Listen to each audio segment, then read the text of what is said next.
정영식 재판관님이 질문하시겠습니다. 예. 증인 그날 상황이 하도 복잡하고 정신이 없어서 기억을 제대로 못하는 것도 있고 네. 또 일부는 지금 현재 재판을 받고 있으니 이제 그 사건에서 본인이 문제가 될 수도 있으니까 여기서 진술을 함부로 하기가 어렵다는 것은 이해를 합니다. 그런데 이 사건에서 얘기를 해도 예를 들자면 여기서 기억이 나는 것 중에 일부를 얘기를 한다고 그래서 그 부분이 진실이고 증인이 기억나는 대로만 진술했으면 그게 아무런 문제가 없어요. 다른 사건에서도 당연하겠죠. 그거는 여기서 거짓말을 얘기한다거나 혹시 복잡한 얘기를 하다 보면 말이 왜곡될 수 있으니까 그렇지만 그래서 제가 지금 계속 이제 아까 일부 대통령 전화 받으면서 답변한 내용을 일부 반대신문에서 답변을 하셨어요. 그런데 이제 나머지 부분에 대해서는 답변을 하지 않겠다고 하셨는데 이제 진술 상황이 굉장히 복잡하니까 그럴 수는 있습니다. 그래서 제가 묻는 거는 대통령하고 통화한 건 분명히 맞지 않습니까? 그죠? 그렇습니다. 예. 그러면 대통령하고 통화할 때 지금 상황에서 그때가 아니고요. 옛날에 어떻게 얘기했던 걸 다 떠나서 지금 상황에서 머릿속에 기억이 나는 단어들이 있습니까? 지금 있습니다. 상황에서 기억나는 단어들을 예. 말을 해줄 수가 있겠습니까? 여기서? 그걸 답변 드리기가 제한이 됩니다. 있기는 있는데 네. 그거를 답변하기는 곤란하겠다. 네. 예, 알겠습니다. 이상입니다.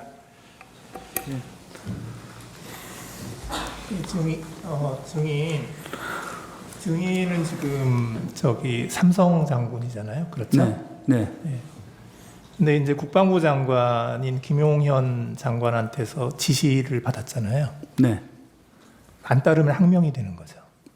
따르지 않으면 항명이 되는 거잖아요. 따르지 않으면 항명이라고 일단은 장관님이 그때 처음에 말씀하신 기억이 있습니다. 예. 그런데 이제 그래서 증인은 이제 대통령이 법률 전문가이고, 네. 그리고 김용현 장관의 그런 지시는 작전 지시로 이해를 했고, 네. 그래서 믿고 따른 거잖아요. 그렇습니다. 예. 예, 그래서 그 당시에 이제 증인이 이 상황을 판단하는 것이 다소 좀 어려움이 있을 것으로 예상이 됩니다. 이제 그런데 그때 증인이 그 현장에 투입한 지휘관이 대령이 2명 있죠. 네. 그 조성현 대령하고 김창학 대령. 그렇습니다. 예. 그 조성현 대령은 좀 멀리 있었죠, 그때. 원래 부대 위치가 저희 부대 쪽이 아니라 저 강 이북에 있습니다. 예. 거기에 거주하고 있었기 때문에 멀리 있었습니다. 예, 그래서 이제 그 2시간 내에 오기가 좀 힘들다. 네. 그랬었죠.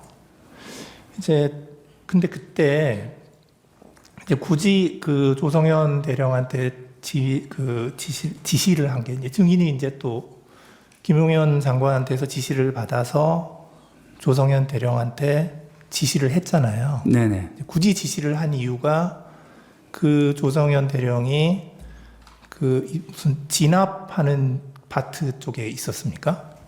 그렇지 않고 서울 지역 내에서 어디든지 즉시 투입할 수 있는 그런 개념과 훈련을 시켜온 유일한 지휘관입니다. 그 다음에 제가 이제 수도방위 사령관이지만 제가 유사시에 쓸 수 있는 부대가 몇 없습니다. 그 부대의 지휘관이기 때문에 그렇습니다. 그래서 그 용산 대통령실 부근 경비나 이런 그것도 그 부대가 담당을 했던 거고요. 그렇습니다. 예. 그 인질 협상을 하게 되면 김창학 대령이 지휘를 했다고 하는데 그건 왜 그렇습니까? 그거는 우리가 군사 경찰과 또 민간 경찰의 그 전문가들이 사실 거기서 양성이 됩니다. 그러다 보니까 또 자격증 같은 게 있는데 그게 이제 군사 경찰 쪽에 있습니다. 근데 그때 상황은 인질 이런 것 때문에 한 건 아니었습니다. 예. 그러면 김창학 대령은 조성현 대령보다는 빨리 왔겠네요. 다시 말씀해 주시죠. 빨리 도착했겠네요. 그건 모르겠는데 누가 먼저 도착했는지는 제가 기억이 없습니다. 예, 예.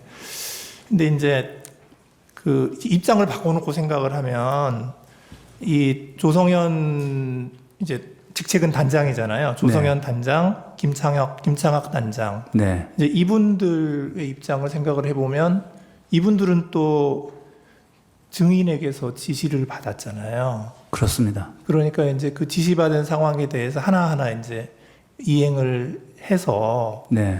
그래서 그 이제 그 김용현 장관이 얘기한 지시를 주로 이제 그 조성현 단장에게 전달을 하신 거잖아요, 증인이. 그대로 전달한 것보다는 제가 해석을 합니다. 왜냐면은 제가 지휘관인데 그냥 전달하면 그 지휘관입니까? 제가 해석해서 거기에 맞는 추정 또 필요한 과업들을 줄 수 있어야 되는 것이고 그렇게 훈련되어서 제가 왔습니다. 지금까지. 그러니까 이제 그렇게 지시를 하신 거죠. 그렇습니다. 이제 그래서 지금 이제 약간 혼란이 생기는 건 뭐냐면 이 조성현 단장도 증인의 지시를 따라야만 되는 상황이었고 네. 이제 그거를 이행을 했단 말이에요. 네. 이제 그런데 그 입장을 이제 지금 와서 이렇게 보면 네. 이제 증인도 이제 나는 대통령이 법률 전문가고 그러니까 이건 적법한 지시라고 생각을 했고 네. 그리고 또 그에 따라서 그 김용현 장관이 작전 지시 차원에서 이렇게 얘기를 한 거에서 그걸 따랐는데 지금 좀 상황이 이제 증인이 기소가 됐으니까 네. 굉장히 좀 증인으로서는 억울한 상황이잖아요. 저 말씀입니까? 예, 증인으로서는. 저는 책임져야 될 상황이고, 우리 우리 단장 2명은 제가 당시에 그래도 빨리 그 사람들을 생각한 거는 신뢰하고 있고, 어떤 임무가 구체화되면 할 수 있는 사람이라 생각해서 판단해서 정한 건데, 제 입장에서는 되게 미안하죠. 그렇죠. 네. 이제 그러니까 그 두 단장들도 사실 지금 입장이 굉장히 곤란할 것 같고, 네. 그분들도 지금 조사를 받은 것 같아요. 네, 그래서 이제 결국 그 이제 증인의 재판에 같은 데에서 이제 그 단장 두 명의 그 진술도 증거로 사용될 것 같고, 예, 그 입장은 똑같거든요. 지금은 대통령에 대한 탄핵 재판이지만 네. 여기에서는 증인의 진술을 지금 증거로 쓰기 위해서 네. 지금 오늘 증인으로 나오신 거거든요. 네. 그래서 그러니까 이런 이제 군인으로서 이런 상황에서 이제 그 증인이 이제 이거를 많이 잘못했다. 지금 이거를 따지는 것이 아니고 지금 여기는 지금 탄핵 재판이니까. 예.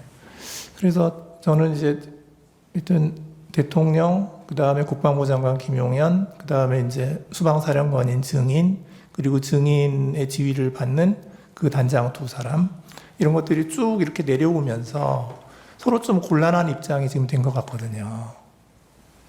그래서 지금 이 자리에서 증인이 좀 증언하기 어렵다고 하는 거를 굳이 이야기를 하라고 말씀은 드리기가 어려울 것 같고, 이제 다만 증인의 그 지시를 받은 그런 단장들도 똑같은 상황이 되어서 좀 그 입장도 좀 생각을 하셔야 될 것 같거든요.